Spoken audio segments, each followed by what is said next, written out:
नमस्कार दोस्तों, क्या हाल चाल है। आई होप आप सभी जैसे भी हो मस्त और स्वस्थ होंगे। अजय हॉन्टेड वर्ल्ड एक ऐसी दुनिया जहां पर मैं आप लोगों को आप ही के द्वारा भेजे गए हॉरर इंसिडेंट सुनाता हूं। सो दोस्तों, अगर आपके पास भी ऐसी कोई स्टोरी है तो मैंने इस वीडियो के डिस्क्रिप्शन में एक जीमेल आईडी दी है जहां पर आप अपनी स्टोरी को मेरे साथ सबमिट कर सकते हो। एंड आज की जो स्टोरी आती है वो हमें उत्तर प्रदेश से आती है, जो कि हमारे साथ प्रिया ने शेयर की है। प्रिया हमारी कोई सब्सक्राइबर्स नहीं है, बिकॉज हमारे इस वाले चैनल पर अभी इतने सब्सक्राइबर्स भी नहीं है कि वो स्टोरीज जो अभी शेयर कर सकें। सो जो प्रिया है वो मेरे एक दोस्त की सिस्टर है, सी इज फ्रॉम एटा। और इस स्टोरी को मैं रिराइट करूंगा ताकि थोड़ा मैं अच्छे से वे में बोल पाऊं, बिकॉज ये मेरा सेटअप है अभी, मुझे पता है बहुत ज्यादा खराब है, तो स्टोरी थोड़ी खराब ना हो जाए। एंड आप लोग स्टोरी को पूरा नहीं देखते हो, पूरा देखा करो। स्टोरी जो मैं बनाता हूँ वो काफी लोगों ने मेरे पास कमेंट्स भी किए हैं कि भैया आपकी स्टोरी जो होती है वो बहुत अच्छी होती है। और जो आज की स्टोरी है वो तो सुनने में भी काफी अच्छी है, क्योंकि ये प्रिया है, ये दिल्ली यूनिवर्सिटी में पढ़ने के लिए गई थी और ये सारा इंसिडेंट इसके साथ एक डॉम में हुआ था। सो आइए जानते हैं आखिर क्या है प्रिया की स्टोरी। हेलो, मेरा नाम प्रिया है। मैं उत्तर प्रदेश के एक छोटे से शहर एटा से बिलोंग करती हूँ। पढ़ाई में हमेशा अव्वल रही हूँ। मेरा एक सपना था कि मैं दिल्ली यूनिवर्सिटी से ग्रेजुएशन करूं। जुलाई 2023 जब मेरा एडमिशन डीयू के नॉर्थ कैंपस के एक नामची कॉलेज में हुआ तो मैं खुशी से फूली नहीं समाई। मेरे माता पिता थोड़ा डरते थे कि अकेले लड़की को दिल्ली भेजना ठीक रहेगा या नहीं, लेकिन मैंने उन्हें यकीन दिलाया कि मम्मा पापा मैं सब संभाल लूंगी। मुझे कॉलेज के पास एक पुराना डॉर्म अलॉट हुआ जिसका नाम था शांति निवास छात्रावास। सुनने में नाम तो शांति वाला था, लेकिन अंदर की कहानियां कुछ और ही थी। इस डॉर्म में मेरी एक सबसे अच्छी दोस्त बनी आयशा, जो मुंबई की रहने वाली थी। हम दोनों एक ही रूम में रहते थे और एक दूसरे के साथ काफी मस्तियां किया करते थे। और कभी कभी तो दूसरे रूम की गर्ल्स भी आकर हमारे साथ उन्हीं मस्तियों में इन्वॉल्व हुआ करती थी। तो उनके साथ 1-2 महीने तो पता ही नहीं चला किस डॉर्म में कब बीत गए।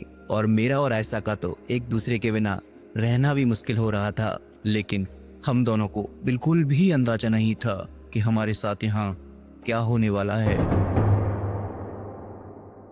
कुछ दिनों तक तो सब कुछ ठीक चला, लेकिन धीरे धीरे बाद में हमें अजीब अजीब चीजें महसूस होने लगी। कभी कभी हमें लगता कि कोई हमें घूर रहा है। और एक बार तो मुझे आयशा ने कहा, प्रिया प्रिया मुझे डर लग रहा है। मुझे ऐसा लग रहा है जैसे कोई हमारे दरवाजे को जोर जोर से पीट रहा है। मैंने कहा नहीं यार, शायद हवा होगी। लेकिन धीरे धीरे ये हवा बहुत कुछ कर गुजरने लगी। कभी कभी हमें हॉल में एक परछाई दिखाई देती थी। कभी कभी बाथरूम का दरवाजा अपने आप से खुलकर नल चल जाने लगता था।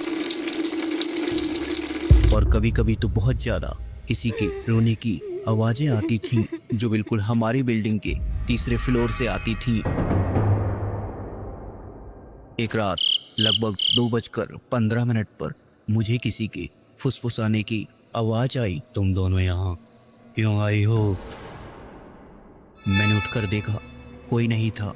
आयशा भी अपनी जगह पर सो रही थी। लेकिन जैसे ही मैंने दरवाजा खोला, सामने कोई सफेद कपड़ों में लिपटी हुई औरत खड़ी थी। उसकी आंखें वो भी एकदम सफेद थी, जैसे उनमें कोई पुतली ना हो, और उसके होठ नीले थे, जिसे देखने के बाद मेरी चीख निकल गई। और सुबह जब मैंने आयशा को सब कुछ बताया तो वह काफी डर गई थी और बोली, मुझे भी पिछले 2 दिनों से अजीब अजीब से सपने आ रहे हैं। एक औरत मुझे खींच रही है और कहती है ये तो मेरी जगह है। फिर हमने डॉर्म की वार्डन से बात की। पहले उन्होंने गहरी सांस ली और कहा, तुम्हें ये नहीं बताना चाहिए, लेकिन फिर भी तुम जिस कमरे में रह रही हो वहाँ 2012 में एक लड़की ने सुसाइड कर ली थी। उसका नाम संध्या था, जो कि यहीं की स्टूडेंट थी। और कहा जाता है उसके साथ अजीब सी घटनाएं होती थी और उसने हॉस्टल की 3री मंजिल से कूदकर अपनी जान दे दी थी। वार्डन ने हमें कमरा बदलने को कहा, लेकिन हमें खुद जानना था आखिर सच्चाई क्या है। हमने रात को रिकॉर्डिंग शुरू की, कैमरा लगाए और उस रात जो हुआ वह हमारी जिंदगी का सबसे भयानक अनुभव था। करीब रात के 3 बजे दरवाजा अपने आप ही खुला। कैमरे ने एक औरत को कैद किया जो गैलरी से होकर हमारे कमरे की ओर आ रही थी। वह हमसे कुछ कह रही थी लेकिन आवाज डिस्टॉर्ट थी। मैंने आयशा को देखा। अचानक से उसकी आंख उलट गई और वह बेहोश हो गई। मैं कुछ समझ नहीं पा रही थी। तभी कमरे की लाइट्स अपने आप बंद हो गई और मुझे ऐसा लगा कि अंधेरे में मेरे गले पर कोई पीछे से हाथ डाल रहा है और मैं जोर से चीखी। शायद तभी वह नेगेटिव एनर्जी चली गई। सुबह जब हुई आयशा एकदम नॉर्मल थी लेकिन डर हम दोनों के चेहरे पर साफ दिख रहा था।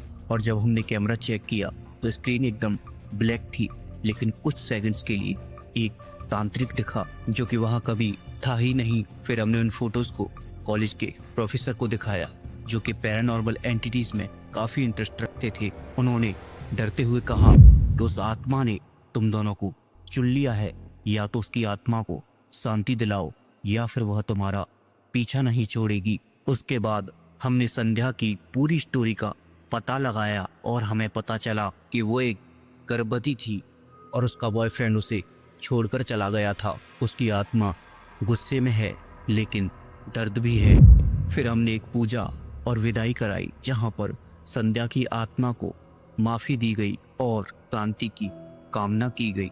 उस रात के बाद हमें वहां कोई भी अनुभव नहीं हुआ, लेकिन आज भी जब मैं अपनी बालकोनी से नीचे झांक कर देखती हूँ तो मुझे लगता है कोई वहां खड़ा है। Thank you so much guys video को पूरा देखने के लिए। अगर वीडियो अच्छा लगा है तो प्लीज वीडियो को लाइक कर, साथ ही साथ ऐसे ही और हॉरर वीडियोस के लिए सब्सक्राइब कर दो गाइस इस चैनल को। एंड मिलता हूं एक और नई वीडियो के साथ, एक और नए एपिसोड के साथ।